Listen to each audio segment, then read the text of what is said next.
on Heaven's Gate and put to work digging out acid canals beyond the perimeter, I had suffered only a cerebral accident, a stroke. Physically, I was able to work in the mud pits within a few local weeks.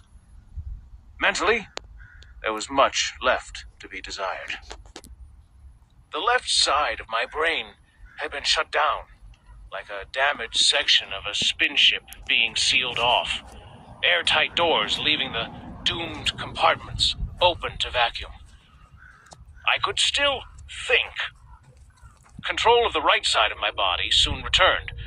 Only the language centers had been damaged beyond simple repair. Marvelous organic computer wedged in my skull had dumped its language content like a flawed program. The right hemisphere was not without some language, but only the most emotionally charged units of communication could lodge in that affective hemisphere. My vocabulary was now down to 9 words. This, I learned later, was exceptional. Shit, piss, cunt, goddamn, motherfucker, asshole, pee-pee, and poo-poo. A quick analysis will show some redundancy here. I had at my disposal 8 nouns, which stood for 6 things. 5 of the 8 nouns could double as verbs. I retained 1 indisputable noun and a single adjective, which also could be used as a verb or expletive.